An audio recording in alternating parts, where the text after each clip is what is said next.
911 emergency. I think I need to report a break-in and a murder. My wife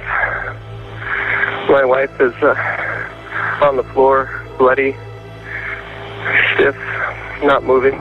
This is the voice of George Tiafe. Stopping by his wife's house with their 8-year-old daughter, he found the garage door open, a suspicious sign which led him to investigate. And when he went into the house, he found his wife Shauna unmoving on the floor, already long dead. When's the last time you saw her? All right, did you go good? Take a deep breath. I'm a fireman. I was at work yesterday, so I saw her about 36 hours ago, I guess. In 36 short hours, the lives of George Tiafe and his daughter were changed forever. Shauna, from whom George was estranged but still married to, was dead, and this respectable firefighter was left to pick up the pieces. But there was a twist: burglary, surveillance footage, and a shocking accusation. Let's dive into the twisted story of Shauna Tiafe's tragic murder. It was the early hours of September 29, 2012. Cocktail waitress Shauna Tiafe is shown here on CCTV, clocking out of her job at the Palms Casino at 3:01 a.m. on that day. It would be the last time she ever did so, and the last time she was ever captured alive. She drove 30 minutes back to her house. She let herself in through the garage and moved through the house without turning the lights on, just wanting to go straight to bed after a long and tiring shift on her feet all night. She walked down the hallway towards the stairs, and this was when it all went horribly wrong. There was someone lying in wait for Shauna in the darkened hallway. They had a hammer. They lunged for her with it. She put her hands up in front of her face to protect herself, but her attacker broke her fingers and then beat her with the hammer until she was dead. This was how George Tiafe found her. At 9 a.m. the next morning, the mother of his daughter had been horribly murdered in her own living room. But why and who killed her? Let's go back and learn more about Shauna. Her story begins in Salt Lake City, Utah. Born in March 1966, she was raised Mormon alongside her sister and 5 brothers. The family remained in Utah until she was 12, when they moved to Pennsylvania and later Virginia, where she attended South Lakes High School. There, she was popular and known as a girly girl, an outgoing personality on the cheerleading team. She graduated in 1984 and looked set to have a bright future on the East Coast. But born and raised out west, perhaps she missed the desert climate because in 1994, at the age of 28, she moved back across the country to Las Vegas, Nevada. The bright lights of so-called Sin City couldn't have been further from Shauna's Mormon upbringing. She moved out there to be closer to her sister Paula, but Vegas isn't known as the home of family-friendly fun. While she initially worked in upscale retail stores like Saks Fifth Avenue and Neiman Marcus, she had her sights set on Vegas's vibrant resort and casino scene, which can be incredibly lucrative even as a waitress, and certainly entails meeting a lot of interesting people. A few years after moving, she got a job as a cocktail waitress at the Fiesta. From there, she was in the lucky position to get the same job at the Palms Hotel Casino when it opened in 2001. Shauna loved her job, finding it glamorous and exciting. Her co-workers felt like family. One co-worker said, "I never saw Shauna with a frown or anything. She was just so bubbly and laughing at everything," and that she just loved cocktailing. The work was exciting and also very rewarding. Shauna made close to $100,000 a year in salary and tips, which were often paid in casino chips. In Vegas, these function the same as money does. On a good night, she could make $500. In 2024, this comes out to be the equivalent of nearly $850. So Las Vegas wasn't just a party city for Shauna, it was a city of opportunity. She liked making money, and she liked spending it too, but more on that later. It was at her job at the Palms in 2002 that she met her husband, George Tiafe. Born in September 1972, George was 6 years younger than Shauna. He grew up on a chicken ranch. His father died when he was young, and he was brought up to work hard on the farm. This ethos of hard work carried over into his education. He graduated as valedictorian of his high school class and went on to the U.S. Military Academy at West Point. He served in the Army Corps of Engineers, building schools and water systems in third world countries, and when he left the military, he was dissatisfied by the mundanity of a civilian engineering job based in an office, so he became a Las Vegas firefighter. George was charismatic and had something all-American about him, according to those who knew him. He was a family man who sent money home to his mom, who was looking after his disabled sister. A hard worker, he was also considered handsome and was featured in a firefighter pinup calendar. It was no wonder that Shauna felt drawn to him when she first met him at the Palms in 2002, and no wonder that the two hit it off. 1 year after they first met, their daughter was born. Another 3 years later, they got married in Hawaii, a picturesque beach wedding, on March 16, 2006, 3 days after Shauna's 40th birthday. The photos display a happy couple enjoying their time together, picture perfect, with no hint of the tragedy to come. This was in 2006. In 2008, however, things would change, not only for George and Shauna, but for millions of Americans and indeed people across the world. It was the year of the Great Recession, the worst-scale economic downturn to hit the U.S. since the Great Depression in the 1920s. The recession doubled unemployment rates to more than 10%. It was triggered by the bursting of the housing bubble, and it affected housing across the country, but particularly in Vegas. As a city that relies on tourism, particularly the casino industry, which necessitates its customers having money to spend, and construction, it was hit hard. Foreclosures were common, and the unemployment rate in the city skyrocketed to 14%. The TFAs were not immune to this crisis. George himself lost money in the housing market crash, and like many families, they had to adjust their lifestyle to fit their new circumstances. This led to tensions in the home. He began to become jealous and controlling. He accused Shauna of dressing like a slut for work in front of their daughter, who was an impressionable little girl. She didn't want him saying things like that under any circumstances, but especially not where their daughter could hear him. He complained about her spending habits, which only aggravated the situation, since she was used to earning her own money in rapid, hard-working shifts cocktailing and spending it how she wanted. Shauna also took issue with a man George hired to do jobs around the house. This man was homeless, and George appeared to be doing him a good turn, but Shauna found him creepy and said his presence made her uncomfortable. The marriage only continued to degrade.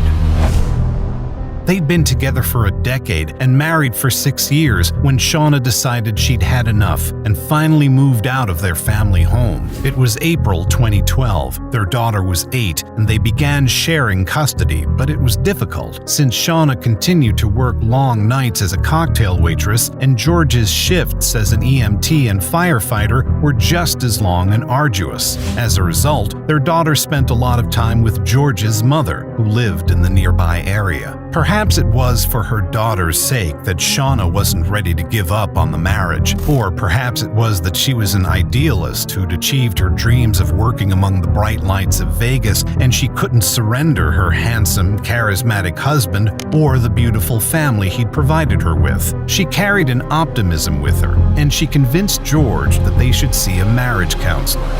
They spent the summer trying to work on their marriage, but in early September things started to go wrong in Shauna's life. Her townhouse was burglarized. Someone broke in and used her shower and stole her wedding ring and a pair of her bathing suit bottoms. The burglar also left something behind, a pair of boxer shorts, size small. The break-in was understandably terrifying, but Shauna, forever the optimist, made no security upgrades to her house, believing that lightning wouldn't strike twice. She was wrong. The early morning of September 29th was only 3 weeks later. She left work at 3 a.m., tired and stressed about her marriage, parenting her 8-year-old daughter, and the recent burglary. She didn't have the energy to be vigilant, and she couldn't have expected that someone would be there, waiting in the dark with a weapon, waiting for her. The wound in the side of her head was so deep that the paramedics, dispatched after George's desperate 911 call, initially thought she'd been shot. This had been a deliberate and uncompromising act designed to kill.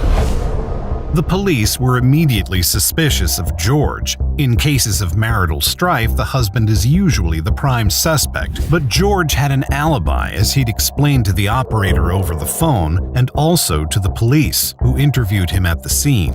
She was lying on the floor. Okay. And she was covered in blood. I just want to die. What shift did you work yesterday? A 24-hour shift. George had been on call at the firehouse all night. Their daughter had spent the night at her grandmother's house, and George had collected her in the morning, stopping at Shauna's house because their daughter wanted to pick something up. They'd happened upon the gruesome scene by what appeared to be sheer coincidence, and George could not be the killer because he had an alibi. The case rapidly hit a dead end as a result. Other than George, there were no real suspects. Interviews with Shauna's co-workers revealed nothing other than she was a sweet, bubbly person, a good employee, and a hard worker who would be sorely missed. The police began to suspect that maybe there was a predator stalking the neighborhood. Women who worked at the casino in particular were frightened, fearing they'd been targeted. The burglary of Shauna's house became a suspicious warning sign. Had it been the killer? The investigators didn't know. But 2 days into their investigation, they caught a lucky break. A man named William Penix, known as Big Will, came to them with important information pertaining to the case. He had lived in Las Vegas for years and worked as a maintenance man for an apartment complex. He lived a life on the straight and narrow and tried to help others do the same, including a friend he knew only as Greyhound.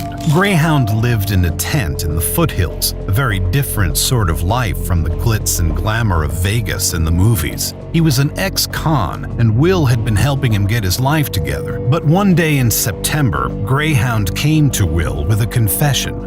He said, "I got something to tell you." And I said, "Well, what is it?" He said, "I just murdered a woman."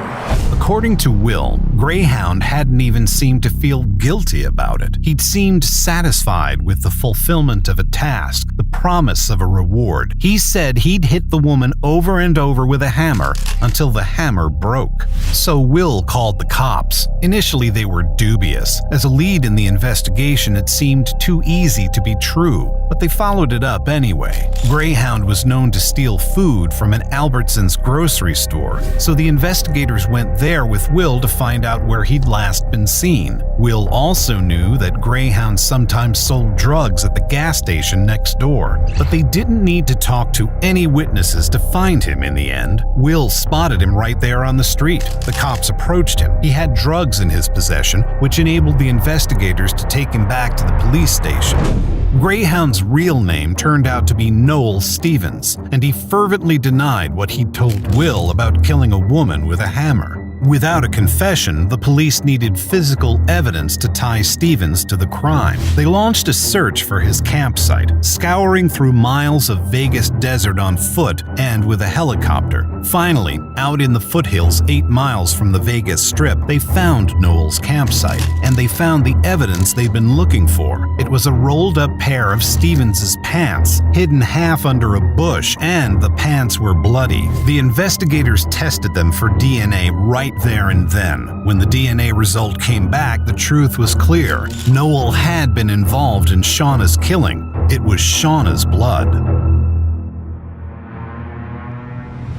They could leverage this in Noel's interrogation. They told him that someone had come forward, telling them that he'd killed Shauna. They were stretching the truth, since of course Will didn't know who Shauna was, but the technique worked. Noel confessed. He had hidden in Shauna's house, lying in wait, and attacked her with the hammer when she came home from work in the early hours of September 29th. But there remained a problem. Why? Why would this homeless ex-con even know who Shauna was, much less have a motive for killing her? The police examined Noel's cell phone for clues. What they found there would shock them and turn the whole case upside down. They found George Tiafe's number. They asked Noel who George was, and Noel said, "That's my friend, the firefighter." He said George sometimes paid him to do work around the house, and the pieces came together. Noel was the homeless man George had brought around to do domestic tasks, the one around whom Shauna had felt so uncomfortable. Her killer had been known to her. Worse, she'd sensed he was dangerous. So how was George tangled up in this?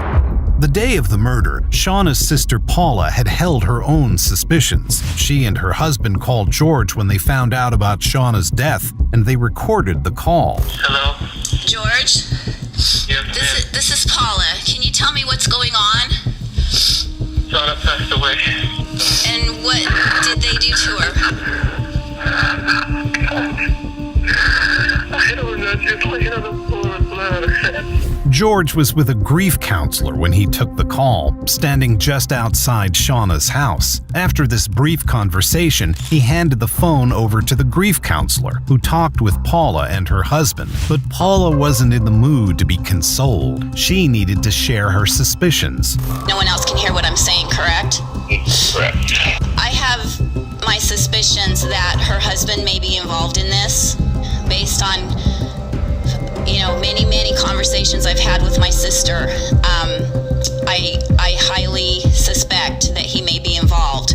Now, initially this wasn't taken seriously, simply because George had such an ironclad alibi for the time of the murder. It was easier to blame a homeless ex-con like Noel Stevens than an upstanding citizen, a firefighter like George Tiafe. But the two seemed to be connected. Investigators discovered on Noel's cell phone that he and George had called each other 87 times in the last month. This was far more than a friendly acquaintance. They'd first met when they were living on the same street. Before Noel moved out into the desert, he'd been living with his sister only a few doors down from George and Shauna. They got to know each other, and Noel began to do odd jobs for the Tiafes, which continued when he'd left his sister's house and became homeless. Noel idolized George, who was charismatic and put out an air of success despite his recent financial troubles after the housing market crash. So when George gave him $600 with the promise of thousands more to come to kill Shauna, Noel didn't say no. Noel agreed to do it. Initially, Noel told police they discussed staging an accident. Noel would hit Shauna over the head and then put her in her car, driving it into the wall. But an autopsy would reveal the blow to the head, arousing suspicion. They also talked about suffocating her with a plastic bag, but Noel worried that he could get scratched, leaving her body with his DNA. According to Noel, George floated the idea of committing the murder at the Palms and drew up a map showing where Shauna parked her car. But when Noel climbed the wall into the parking lot, he was startled by the high security presence, customary at a casino setting, and took off. Finally, the pair settled on Shauna's house as the best location to commit this callously planned killing. George gave him a key. Noel used this key to scope out the scene about 20 times, including breaking in 3 weeks before the attack. This was the mysterious burglary when he stole her jewelry and underwear. Far from a one-off break-in, this was a precursor to something far more deadly, organized and arranged by her own husband. Investigators found surveillance footage of George and Noel at Lowe's together, buying a hammer, a knife, and gloves a few weeks before Shauna's death. Noel then led the police to the spot where he buried the hammer itself. Noel's attack had been so violent that the hammer handle had snapped in two. It had a barcode matching Lowe's. Put together, this added up to damning evidence of George's own involvement. 9 days after Shauna's murder, on October 8, 2012, the investigators confronted George's family with this evidence. They were horrified and disbelieving, and after the meeting, George's sister called him, presumably to tell him what the police suspected. George dropped his daughter off at his mother's house and took off in his truck immediately, speeding through city traffic onto the Summerlin Parkway. He floored it to 90 miles per hour and accelerated into a barrier, hitting it headlong. There were no skid marks, and it was believed to be a suicide attempt. He survived because he was wearing a seatbelt.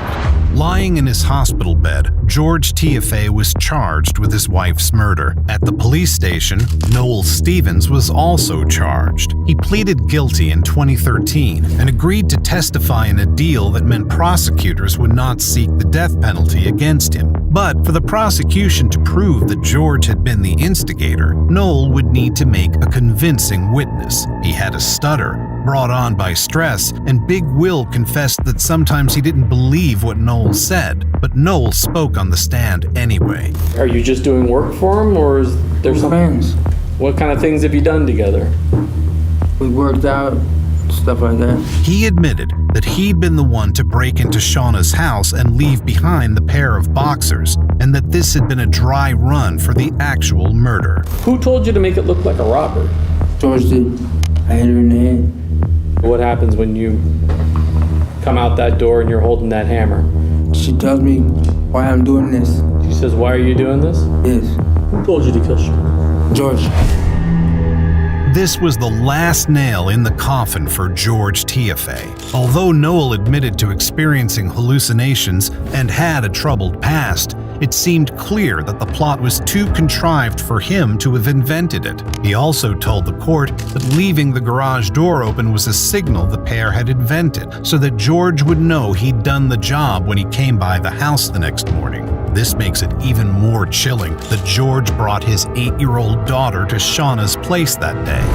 George did not take the stand, and the only witness in his defense was his sister, who testified to his good character and peaceful nature. This was not enough. On September 3, 2015, George was found guilty on all counts, including murder in the first degree. He was sentenced to life imprisonment in December 2015, but in 2017 he attempted to appeal. He wrote the 100-page handwritten petition himself, since his lawyer had quit the case, most likely as a result of what his appeal alleged, which was that he'd had ineffective counsel. He also argued that he'd been affected by drugs he was taking for an injury received in the line of duty as a firefighter, and had been told by God that he needed to kill Shauna in order to protect his daughter.